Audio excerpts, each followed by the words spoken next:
नैयर हुसैन बुखारी साहब, सबसे पहले तो आपसे ये जानना चाहेंगे कि क्या मौलाना साहब से मामला तय पा गए हैं, मौलाना मान गए हैं? शुक्रिया।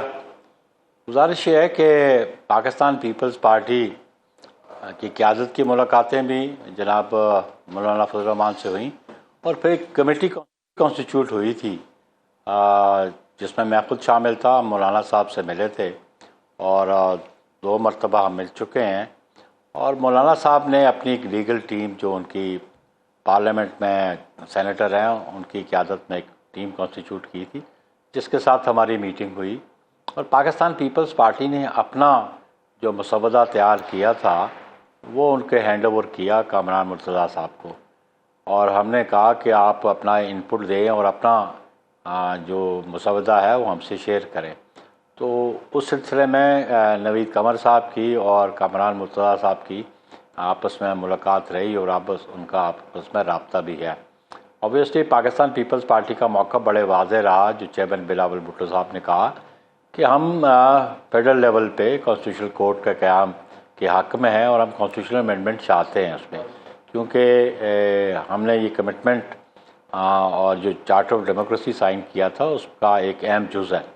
और सेकेंडली पाकिस्तान पीपल्स पार्टी का मौक़िफ़ था कि जजेस अपॉइंटमेंट में जो आर्टिकल 175 में अमेंडमेंट 18th अमेंडमेंट में सूरत हाल और थी, फिर 19th अमेंडमेंट के ज़रिए उसकी सूरत हाल और बन गई और एक जजमेंट के ज़रिए उसको बड़ा इनफेक्टिव कर दिया गया। तो पाकिस्तान पीपल्स पार्टी समझती है कि फेडरल लेवल पे बिल्कुल कॉन्स्टिट्यूशनल कोर्ट होनी चाहिए, क्योंकि सुप्रीम कोर्ट में बैकलॉग भी बहुत ज़्यादा है और पर्टिकुलरली जो केसेस 184(3) के ज़्यादा क्राइम ये कंज्यूम कर लेते हैं। तो बुखारी साहब, तो क्या मामला सिर्फ एक आईनी कोर्ट का है या इसमें कुछ दीगर मामलात भी शामिल हैं? देखिए, जो पाकिस्तान पीपल्स पार्टी ने अपना मौक़िफ़ दिया है वो मौलाना साहब से हमने दे दिया है और मौलाना साहब ने शुरू में तो बिल्कुल कैटेगोरिकली कहा कि वो कॉन्स्टिट्यूशनल कोर्ट के हक़ में हैं और उनकी स्टेटमेंट्स भी आई हैं इस बारे में और हमारे साथ जो नेगोशिएशन हुई उसमें भी ये गुफ्तगू शनीद होती रही। पीपल्स पार्टी ने तो अपना मौक़िफ़ मौलाना साहब के सामने रखा और हम मुंतज़िर थे अभी मौलाना साहब का जो ड्राफ्ट है वो हमें मिले ताकि हमारी कमेटी भी उसको डिस्कस करके कोई कंसेंसस डेवलप कर सकें हम। तो टाइमलाइन आपने क्या रखी हुई है? क्या अब भी आप समझते हैं कि 25 अक्टूबर से पहले ही करना है और जस्टिस काजी फ़ाइज़ ईसा आपकी मुजव्वज़ा आईनी अदालत के सरबराह होंगे, या आप इसको बाद में भी ले जा सकते हैं 25 अक्टूबर के बाद भी? देखिए, ऑब्वियसली ये सिर्फ पाकिस्तान पीपल्स पार्टी ने डिसीजन नहीं करना, ये जो अलायंस है पाकिस्तान पीपल्स पार्टी जिसका हिस्सा है उसने और बाकी दीगर जमातों से भी कंसल्टेशन किया। मौलाना साहब की जमात जो इम्पोर्टेंट पॉलिटिकल पार्टी है इस मुल्क की और उनकी रिप्रेजेंटेशन नेशनल असेंबली में भी है, सेनेट में है। तो पीपल्स पार्टी ने हमेशा जो डेवलपमेंट जब भी हुई इस हवाले से कि हमने कॉन्स्टिट्यूशनल अमेंडमेंट्स करनी है तो कंसेंसस डेवलप किया। तो हमारी आज भी कोशिश होगी कि कंसेंसस डेवलप हो और for all times to come जो है वो अमेंडमेंट्स लाई जा सके। बाकी जो आप काजी साहब के हवाले से, चीफ जस्टिस साहब के हवाले से बात कर रहे हैं, तो चेयरमैन बिलावल भुट्टो साहब ने बड़े कैटेगोरिकली करा, हम तो किसी पर्टिकुलर पर्सन स्पेसिफिक की बात नहीं करते, ना तो किसी का रास्ता रोकना चाहते हैं और ना ही पर्सन स्पेसिफिक हम लेजिस्लेशन चाहते हैं।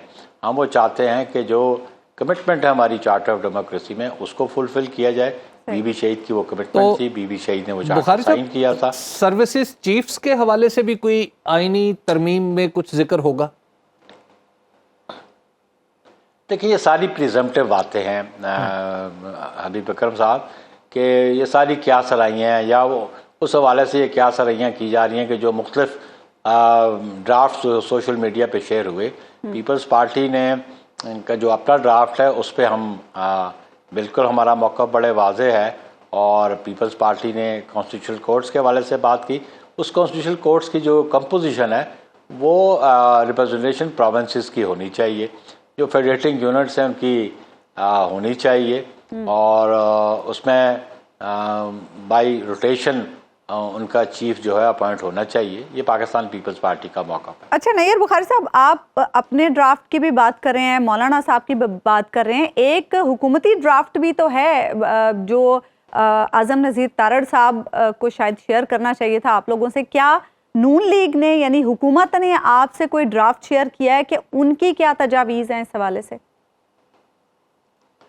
जी बिल्कुल, वो जब ये पिछले दिनों इस किस्म की बात चल रही थी कि जी सेशन आप बुला रहे हैं और वो टेबल करेंगे, अभी तक उस पर बात करना मुनासिब नहीं हुआ जब तक वो बिल टेबल नहीं होता या जब तक वो गवर्नमेंट जो है अपने अलाइज के साथ बैठ के शेयर नहीं करती। तो मैं समझता हूँ ये प्री मेच्योर बात होगी उसको डिस्कस करना। आपका ड्राफ्ट गोया मुस्लिम लीग नून को रिप्रेजेंट नहीं कर रहा, उसके ख्यालात को रिफ्लेक्ट नहीं कर रहा। देखिए जी, हम तो अपनी जमात की बात करते हैं ना। मुस्लिम लीग नून क्या लेके आती है, लेट देम शेयर इट। जब वो शेयर करेंगे तो फिर उस पर हम कमेंट करेंगे। अभी तक तो मैं नहीं समझता हूँ, क्योंकि अभी तक हमारी नेगोशिएशन जो थी वो मौलाना साहब की जमात के साथ थी और मौलाना साहब के ड्राफ्ट के हम मुंतज़िर हैं। और ऑब्वियसली अगर हमारा कंसेंसस डेवलप होता है तो वो हम दीगर जमातों के साथ भी शेयर करेंगे। हमारी और अलाइज से भी मुलाकात हुई, उसमें ANP के जो मेंबर्स पार्लियामेंट हैं उनके साथ मुलाकात हुई, PMLQ के जो मेंबर ऑफ पार्लियामेंट्स हैं उनसे बात हुई। तो ऑब्वियसली जब कंसेंसस डेवलप हो जाएगा और गवर्नमेंट भी उसमें जो अपना बिल आ रही है या वो हमारे बिल को एग्जामिन करेगी, तो एक कंसेंसस जो डॉक्यूमेंट है वो उसी के एग्री किया जाए।